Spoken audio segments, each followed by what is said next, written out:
हक बनता है और हक को हम लेके रहेंगे। हक लिए बगैर यहाँ से नहीं जाएंगे।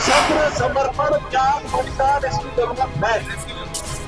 इन्होंने हमें जब जमीनें ली, नोएडा प्राधिकरण, ग्रेटर नोएडा प्राधिकरण, यमुना प्राधिकरण, तीनों ने ही 10% का पैसा काट लिया। हम ये कह रहे हैं जिस पे जितनी जमीन आबादी की है पूरी जमीन दो।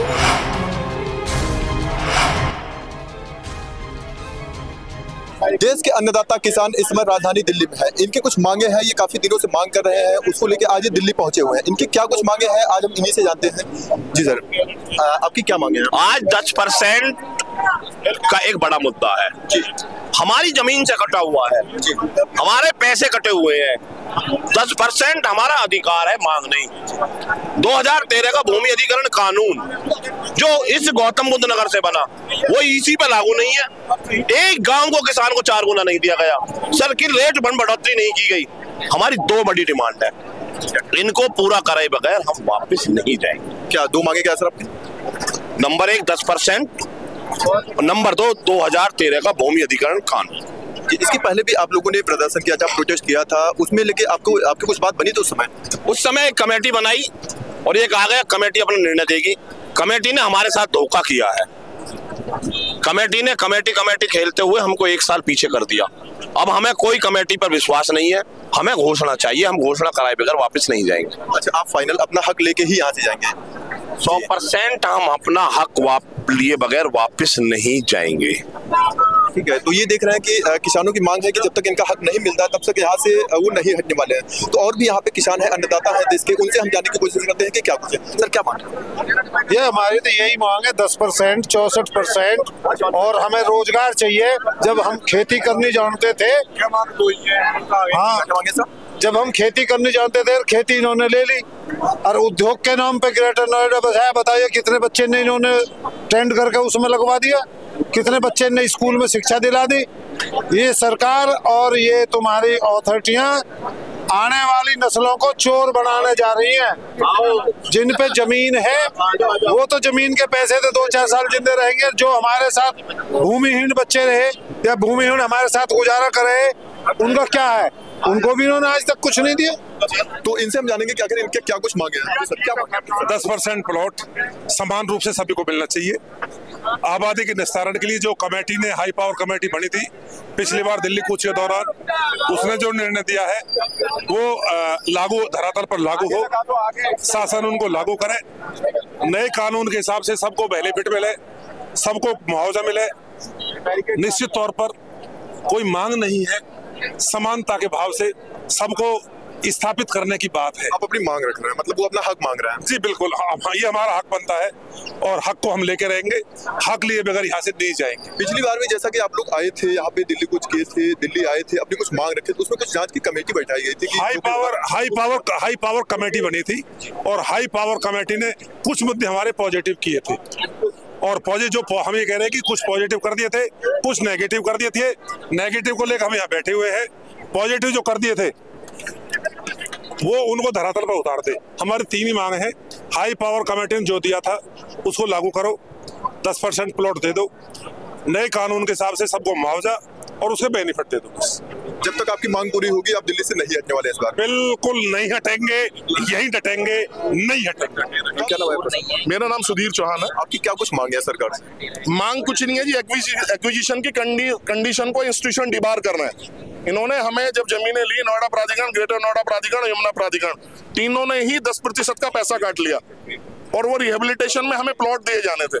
और जो 10% जो हम बात कर रहे हैं वो इन्होंने सारी जमीन को बेचे जा रहे हैं। नोएडा और यमुना तीनों इंस्टीट्यूशन में सेम काम ये लोग कर रहे हैं। मांग कुछ नहीं है, एक्विजिशन की कंडीशन को यहाँ पे लागू कराने की क्या बात है। 2 सगे भाइयों में अगर एक के पापा की जमीन गई और हमारे दोनों वालिद साहब एक है, एक भाई को प्लॉट दे देते हैं, दूसरे भाई को प्लॉट नहीं देते।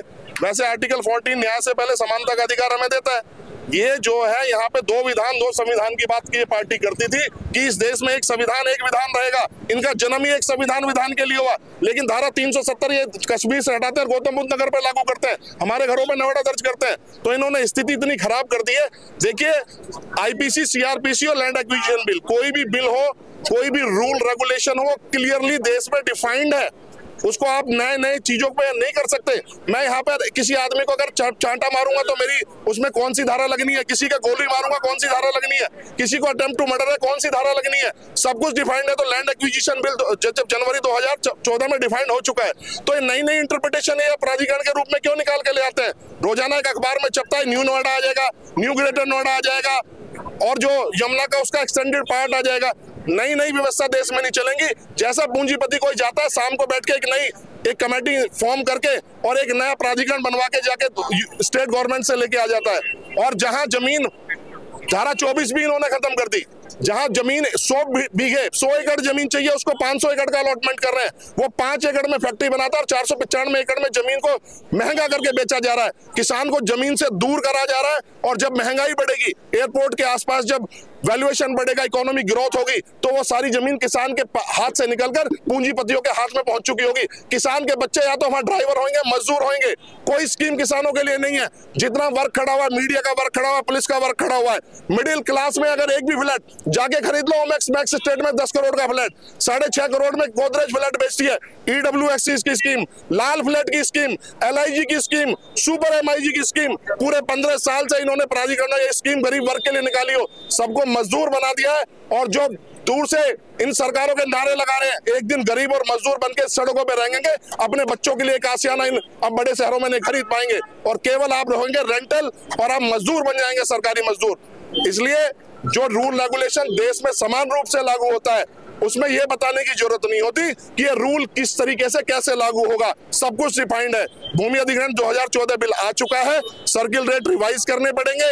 एक ही सेक्टर के, हमारा गांव सेक्टर 128 JP हॉस्पिटल बनता है शाहपुर गोवर्धनपुर, हमारा 1 लाख रुपए मीटर का हमारा सेक्टर का रेट है, हमारा 7,000 रुपए का रेट है। कहां से ब्लैक मनी जनरेट कराते हैं? और जो एक्चुअल रेट है वो 1.5 लाख रुपए का मीटर का है। यानी 1 गज जमीन में आप 1.5 लाख रुपए की ब्लैक मनी जनरेट कराते हैं। तो इनकी नीयत खराब है। GDP बढ़ती है, आपका HRA DA बढ़ता है, महंगाई बढ़ती है, लेकिन सर्किल रेट नहीं बढ़ते। सर्किल रेट बढ़ने चाहिए, क्लियर डिफाइंड है। ग्रामीण क्षेत्र को 4 गुना मुआवजा देना चाहिए, शहरी क्षेत्र को 150 तक आप चले जाइए।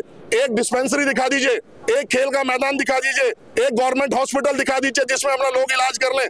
केवल यहाँ लोग जो रहते हैं वो बीमार भी पड़ेंगे और उनको इन जन सुविधाओं की जरूरत भी पड़ेगी। सबको मजदूर में कन्वर्ट कर दिया, गांव को स्लम में कन्वर्ट कर दिया। बहुत बुरा हाल मचा रहा है। ये बताइए कि जब सुबह आप लोग आए थे, प्रशासन की तरफ से बैरिकेडिंग आपको लगा के रोका गया था, अभी बैरिकेडिंग हट गई है, ट्रैफिक व्यवस्था पूरी खुली हुई है, तो आपकी सहमति से हुआ है या क्या? देखिए, रूट होता है किसी भी प्रॉब्लम की। देखिए, एजुटेशन एक सिंबल होता है, एक टोकन होता है सरकार को बताने का कि भाई हम यहाँ किस लिए आए हैं। निर्णायक मंडल है, उसने एक रूट लिया है। ये रूट ग्रेटर नोएडा अथॉरिटी से चला, यमुना पहुंचा, यमुना से आज यहाँ पहुंचा। 1.5 किलोमीटर पास रेडियस में दिल्ली बचती है। अगर दिल्ली को जाना होगा, अभी पार्लियामेंट का सेशन 20 तारीख तक है, इस 1.5 किलोमीटर की दूरी को तय करने में ज्यादा से ज्यादा आधा घंटा लगेगा। दिल्ली कूच कर जाएंगे लोग। और जो नेतागण है और जो निर्णायक मंडल है वो इस पे लगातार बात में भी है। अगर कुछ रास्ता खुलता है, देखिए यहाँ पे कोई भी अनारकी करने तो आया नहीं है, अपनी बातों को लेके। और लोग डेमोक्रेसी में जहाँ 3 पिलर ध्वस्त हो गए, आपको न्यायपालिका को आप नहीं मानते, कार्यपालिका हमारे लिए काम नहीं करती, विधायिका सड़कों पे आती नहीं है। अगर तीनों पिलर ध्वस्त हो जाते हैं तो डेमोक्रेसी में जनता को स्वतः अधिकार आ जाता है रोड पे आने का। लोकतंत्र हम ही को, जनता को सर्वाइवल करने के लिए सोशल स्टेट बोलते हैं, वेलफेयर स्टेट बोलते हैं। इसको पूंजीपति स्टेट के हाथ से निकालने का जनता काम करेगी और जनता रोड पे। सुबह से यहाँ से आप लोग आए हुए हैं, क्या प्रशासन का कोई बड़ा अधिकारी आपके पास आया, कुछ बात बनी? तीनों SDs आए थे, एडमिनिस्ट्रेशन से SDM आए थे। और SDM जो आए थे उन्होंने वही वादा कि दोबारा मुख्य सचिव तो 20 दिन पहले भी आए थे, मीटिंग करके गए थे। यहाँ इंटेंशन का गेम है। अगर कोई लागा लपेट समझौता अगर करना है तो ये पहले कर चुके हैं, फर्रा ये पहले दे चुके हैं। यहाँ इंटेंशन का गेम है। अगर सरकार की, मुख्य सचिव साहब की और यहाँ पे उनके पदस्थ जो है IAS लॉबी है जो कार्यपालिका, उसकी अगर इंटेंशन सही होगी, 1 दिन का काम है, रिटिन है, डॉक्यूमेंटेड है और ड्यू है। ऐसा नहीं है कि कुछ भी मांग तो एक ऐसा शब्द होता है कि मुआवजा खत्म हो गया और दे दो, भीख का कटोरा लेके आ गए। हमारा डॉक्यूमेंट है, 90% भूमि हमारी ली है और 10% भूमि नहीं ली है। मांग नहीं है कुछ भी, यहाँ पे करार है और एक्विजिशन की जो कंडीशन जिसपे करार हुआ है उसको लागू कराने की कवायद है समान रूप से। इस बार मान के चले कि जब तक आप लोगों की मांग, यानी कि आप लोगों को हक नहीं मिलता है, आप दिल्ली से नहीं हटेंगे। देखिए, ये बिल्कुल, ये तो तकिया कलाम है ही कि जब तक हक नहीं मिलेगा जब तक जाएंगे नहीं। लेकिन हाँ, इतना जरूर है, अब की बार घर से जरूर निकलना सीख गए लोग और दिल्ली अब दूर नहीं है। और सरकार हमारे लिए, हम सरकार से नहीं है। कोई अगर प्रधान सेवक है या प्रधान मुख्यमंत्री है, प्रधान प्रधानमंत्री है, तो सब कहते हैं मैं तो जनता का सेवक हूँ। जनता का सेवक वो है जो जनता चाहती है। हमारे मुद्दे हमारे तरीके से सेटल होने चाहिए और रूल और रेगुलेशन के सेटल होने चाहिए। दो संविधान दो विधान इस देश में नहीं चलने चाहिए। और जिस ये जो रूलिंग पार्टी जो गौतम बुद्ध नगर में ये जो उत्तर प्रदेश को रूल करती है, सरकार को रूल करती है, जहां जो झंडे वो कह रहे दो विधान और दो संविधान के इनका जन्म हुआ इस पार्टी का, इसलिए दो नियम नहीं चलने चाहिए।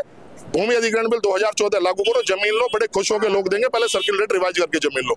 हमें भी मुख्य धारा का पार्ट बनाओ। सरकार आम लोगों को गरीब करने का विषय नहीं है। देश की इकोनॉमी नहीं संभालती सरकार, उसको हर एक आदमी को, खास आदमी को, मिडिल क्लास को भी अमीर करने का, उनकी वैल्यूएशन बढ़ाने का उनका भी काम उन्हीं का, उनके वेलफेयर का काम उन्हीं का है। अब सरकार अगर कहे कि नहीं केवल पूंजीपतियों के लिए, सेंसेक्स को इकोनॉमी बताने लगे, इकोनॉमी को सेंसेक्स बताने लगे और सेंसेक्स को 1 लाख दिखा के अपनी सरकार चलाने लगे, तो पूंजीपतियों का पैसा हो, ना पैसा आपका ना मेरा।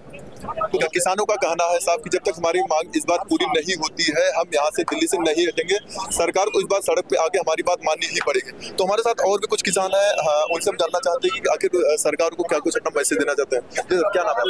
ब्रजपाल सिंह जी, ब्रजपाल सिंह जी। सरकार को आप क्या मैसेज देना चाहते हैं? क्या सरकार को यही है, हमारे जो एयरपोर्ट में जमीन गई है, वैसे गांव है नंगला हुकम सिंह, शहरीकरण करके 2 गुना मुआवजा दिया और गांव का विस्थापन कर रहे हैं। उसमें के 50 मीटर जमीन मिलेगी। इंदिरा आवास जो भी गरीब है या अमीर है, हम ये कह रहे हैं जिस पे जितनी जमीन आबादी की है पूरी जमीन दो उसे, और 50 मीटर तो जिन पे जमीन भी नहीं है, बेघर हैं, उन्हें दो। उनके बच्चे गरीब लोग जो है, हर आदमी के लिए। तो देख सकते हैं कि दिल्ली में किसानों ने कसम खा ली है कि जब तक उनकी मांग पूरी नहीं होती है तब तक वो दिल्ली से नहीं हटेंगे। आप हमारे पीछे तस्वीरें देख सकते हैं कि हजारों की संख्या में यहाँ पे किसान जुटे हुए अपनी मांग सरकार तक पहुंचा रहे हैं। देख रहे हैं कैसे कस्में खा रहे हैं। अभी जब तक इनका कहना साफ तौर पर कहना कि जब तक हमारी मांग पूरी नहीं होगी, सरकार जब तक हमारी मांग को पूरी नहीं करेगी, तब तक हम यहाँ से नहीं हटने वाले। इस बार अपनी मांग को पूरी करके ही हटेंगे। देखते रहे A1 हिंदुस्तान।